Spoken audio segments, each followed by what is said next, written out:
Hello, everybody. I'm Kristen. And I'm Rachel. And this is So I'm Watching... right out the gate. So I'm watching The Marvelous Mrs. Maisel, Season 5, Episode 7. This was an episode of television. Yeah, a house full of extremely lame horses. I don't know, man. Apt description, no? Yeah! Okay.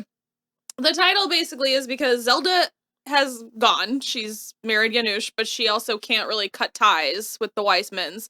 So she keeps coming back to do things for them, even though she made what appears to be an extremely detailed, humongous binder of, like, how to do everything in the house. And Janusz is getting annoyed. He is beyond done. He's way annoyed, and they are screaming at each other in Polish? Mm-hmm. She's Polish, yeah. Mm-hmm.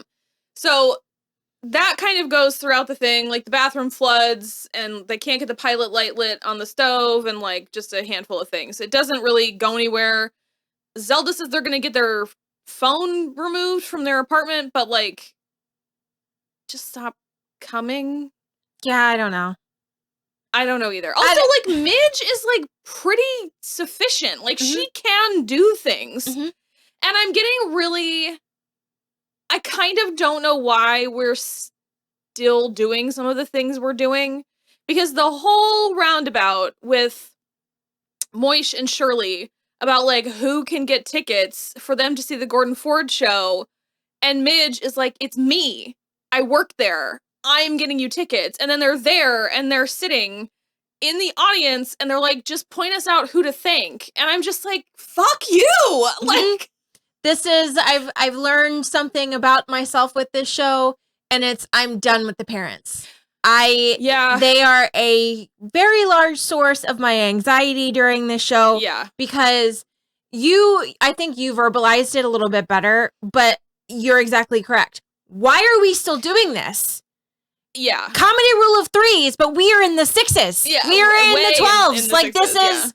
It's not funny anymore. Yeah. I mean, you know, this is a show about comedy, and usually comedians know when a joke is dead. This has long been dead, buried, moved on to the afterlife, and maybe reincarnated. Yeah. I totally agree, because then also on the Weissman side, Rose is whatever.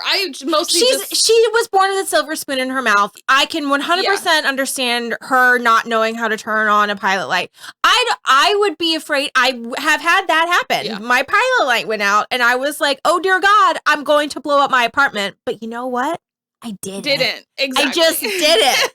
and then Abe, being so smart, which I mean, yes, like he's... Book smart is different than like... Common sense smart, yes. It doesn't always balance out. But when they keep talking about the book that Zelda made, but then they're all being so obtusely stupid about it. Yeah. It's green. It is green and it's labeled. I agree. But yeah, they can pull out this Weissman Son book that they've had that is this thick. I can't. Okay, we're going to get there in a minute, because the other thing that I wanted to say is why Rose doesn't bother me so much is because also I think Maren Hinkle performs her in a way that keeps her just the right side of charming, like charmingly naive and like sort of inept. Yeah. And I love Tony Shalhoub, and I think he does an amazing job at a lot of things, but I've said this before about like some other shows and like other things that we talk about, but I feel like this show, despite having its like background and DNA like fully immersed and steeped in comedy, is like really bad at yes-anding a storyline. Because it's like, so basically a big part of this episode is that Abe goes to a parent-teacher thing for Ethan because Midge can't make it, because she has to go to work because Danny Stevens, that was the comedian's name? Yes. Yeah, played by Hank Azaria, was going to be on the Gordon Ford show, and she needed to be there all day. So he goes, and Arden Marin was the teacher, which was also really a lot of fun. She's fantastic. And basically Ethan is in a group of kids that when they have their, like, do whatever you want time, they're just happy. Which is like great. Running around, doing silly things. If I'm being honest, the literal rest of the group sounded awful. Yeah. I don't want to do any of that. You would want to maybe do the theater one, but I would have to read first and then adapt it and then perform it in the teacher's lounge. Yeah, I mean, if I'm going to perform it, at least put me on a stage. Hello. Yeah. So in the first place, there's certain things about Abe that I think are like really funny, but it's gotten to the point where I feel like he's being infantilized because he was like over the moon about pretzels and peanut butter. Yeah. And I was like, you can just buy that at the store, dude. Yeah. You can just go buy pretzels and go buy peanut butter and you can eat that whenever you want. It was really strange. So he is completely out of his mind that Ethan is in the happy group because he's like, the Weissman kids are like supposed to be amazing and they're supposed to be super duper smart. Sons, whatever. Yeah. And so he's like super pissed. He makes them like do his aptitude test again. And he does even worse the second time. And I'm just like, it just bothers me. And then we get a flashback at one point. I think it bothers me because that's just not the way that we really do things anymore. Mm-hmm. You know, like, you should be so lucky that your kid is just happy. Yeah. Especially in that family? No kidding. Esther is the embodiment of what I feel like that house would produce. Oh, for sure. And so then we get a flashback to right before Midge and Joel were going to get married, and Abe sat Joel down and was like, the Weissman sons, and like, you can't talk to your son until he's 6. So stupid. And this is where I kind of get the like, I get back to the point I made before where I'm like, why is this what we're doing now? Yeah. And also, it doesn't feel like yes-anding because he just was like so indignant the whole time that like, there's no way his son or his grandson should be in the happy group. And like, he wasn't just rolling with it. And it makes for a really disjointed viewing experience. Because it doesn't feel like there's any flow. No, and I mean, I feel like I can understand the inclination of introducing a kid or someone in the Weissman family or the Maisel family that is just happy to be here because everyone is so neurotic and so like driven and has to do the thing, but it's always from a sense of urgency and survival. Yeah. And so Midge is kind of the first one that's really been able to do it, like really pursue something that makes her happy, but also, but not fully. Does it though? I mean, but so Ethan. By the end of this episode, she's sobbing in the bathroom alone. Yeah, but I mean, in an ugly dress. Listen, ugly, horrendous. We are getting to the point in the 60s where things start to kind of like shift in a weird way. At two different ends of the fashion spectrum. But I mean, I feel like every family at some point, there has to be a family member that's just like, yeah, man. Hey, man. That's great. What's up? Let's just do it. Yeah. Let's just do it. Let's go to Israel and become a farmer. Let's harvest onions because why not? Let's just do it. I love that for Ethan. Me too. I love that he's doing that. I love that he married his like scary Yiddish girlfriend. Just like really scary and like she's like a militant. I don't know. I like her.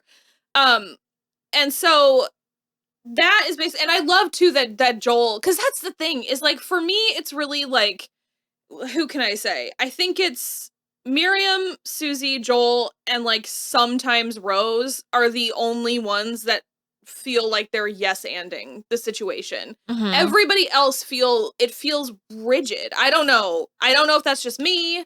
Well, because it spills over into Noah and Astrid too.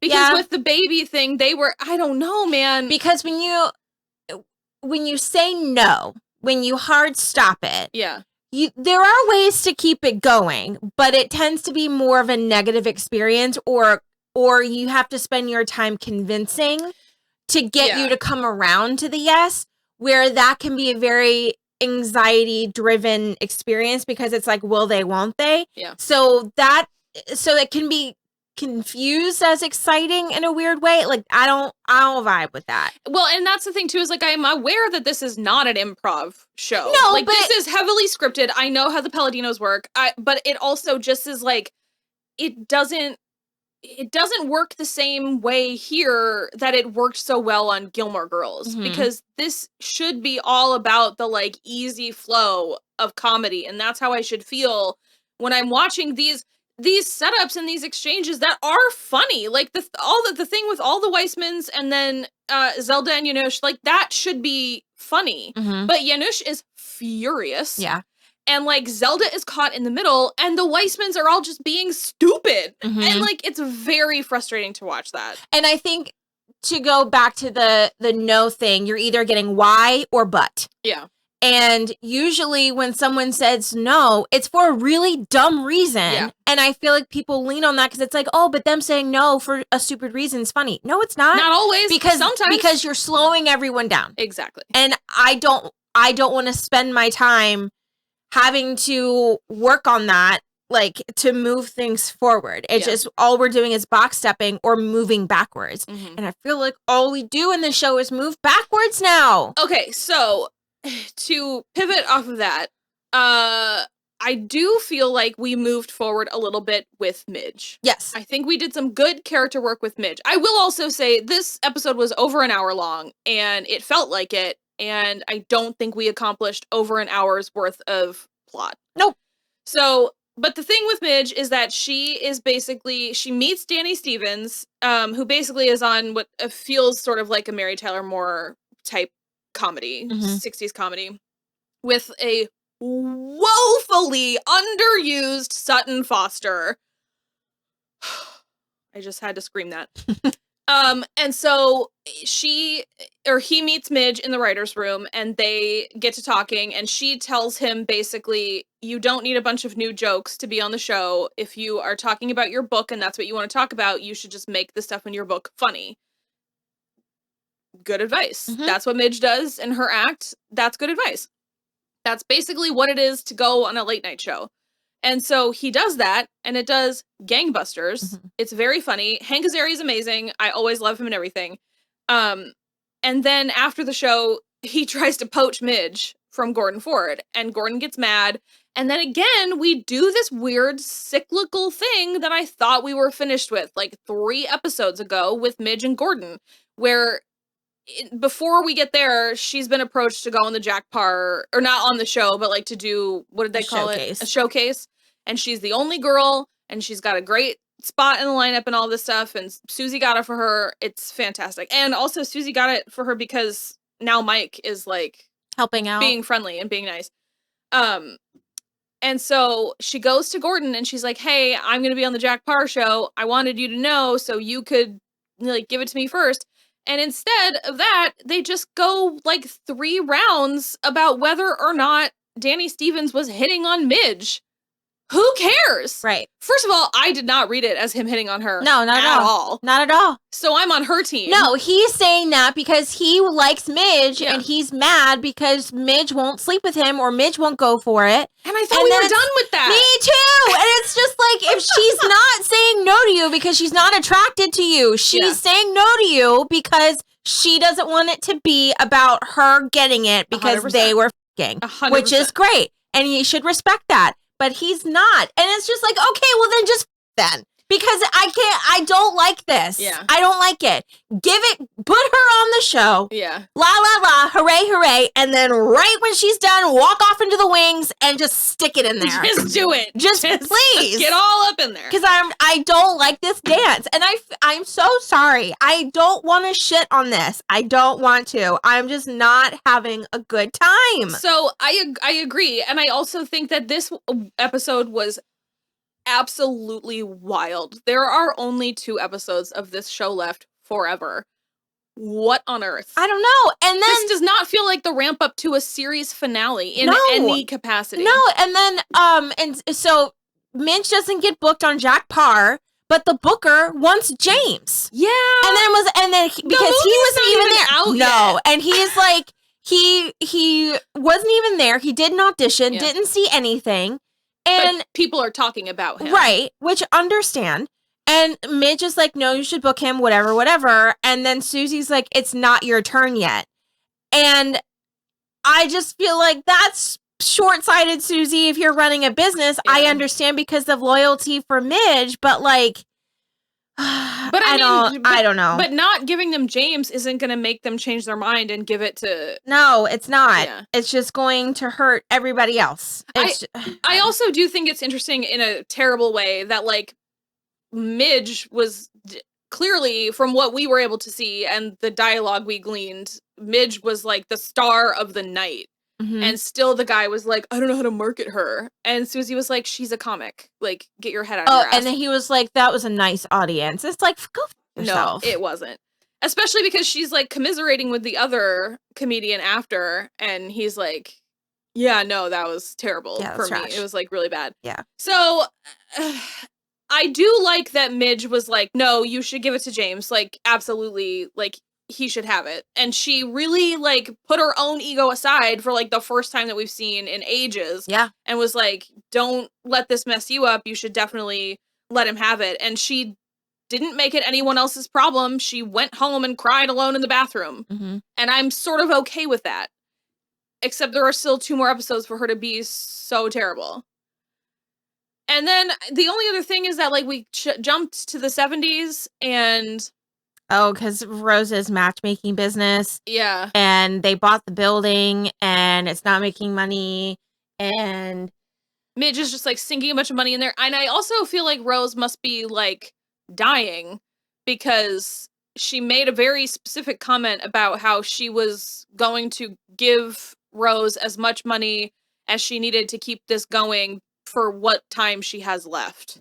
Yeah. Like, that made it seem like her death was imminent in a way that, I don't know. It's very weird. And a very, very weird use of Sutton Foster. I'm not letting that go anytime soon. I don't know. She was doing the thing that sometimes bother me. Like, arms just stick straight bothers me. Because Hank Azaria, like, put his hands in his pockets and she was just, like, straight to the side. Yeah. And anytime that happens, it makes me feel like it's a mannequin. Like, it weirds me out because who stands like this? Like, I don't know. I just always... 60s Housewives? I don't know. And then also that was like, that bookended the episode was just like this scene from a sitcom, which was... It was nice. Fine, but bizarre. What are we doing? A bizarre use of second to the, or third to the last episode of this TV show forever. I don't really understand... I don't know what we're doing. I don't know. And it just makes me think to Discovery of Witches when for like the majority of the season we were like, what are we doing? And then the last 3 episodes, man, pulled right out, passed out from the G-force. Yeah. Like, because they managed to land that bitch. And so I keep being like waiting for it. And then it's, I don't know. I have no idea. It's just very strange to me. I'm not 100% sure what we're doing. I also, especially after last week, I kind of assumed that we would just pick up in 1990 and keep going from there. I feel like that's probably going to be the last episode. Is their reunion. Just like, I guess. I don't know. I'm just sort of baffled by the structure of this final season. Every other season has felt like unified in a storyline, you know? And this is... And I don't want to, like, complain about the flash forwards because I like them a lot. They're really character informing and really interesting. And I love getting this glimpse into the future. But I feel like that's making the season feel even more disjointed. Yeah. Like, I kind of wish we had done, like, all of the, like, 1973 stuff in one episode, which we did. But it's just, like, we've also gone to 1985, like, 3 or 4 times. And so I sort of wish they had a little bit more linear structure. Turns out, it's Esther who's the genius because she is playing on the piano. By ear. I had a feeling, like, when they started talking about it, I was like, it's Esther because nobody talks to Esther. Nobody. I had to remind myself what her name was because I always wanted to call her Rose. Oh, yeah. But I'm like, that's not her name. But yeah, so it makes sense. And I'm like, this poor girl child because she is going to have so much put on her because of Abe. Well, yeah, and we know what a kind of disaster she is in the future. I don't know, man. Sorry. That was it. Yeah, I don't know. That was the episode. Again, I can't say I didn't like it because it was an episode of TV that we watched. Yeah. That we experienced. I didn't hate it, but I also I'm just sitting here like questioning why. Like, why did that happen? I mean, I'm so sad because I just really used to enjoy and looked forward to watching these episodes. The first 3 seasons. We were really excited for season 4, and then that came out, and we were like, oh. So, it's just kind of... Just Bumdog Millionaire everywhere you look. I don't know. Like, I don't feel good while I'm watching it. I don't feel good. And, like, I feel stressed going into it. Because I'm like, I know I'm going to have to sit here and watch this and try to make sense of it. And I'm not having a good time. Yeah. And I'm very sorry. All right, well, there's only 2 left, and then you don't have to listen to us complain about the show ever again. Aren't you excited about that? So we will see you next week. Like and subscribe. Let us know what you think. And yeah, that's it. Bye. Bye.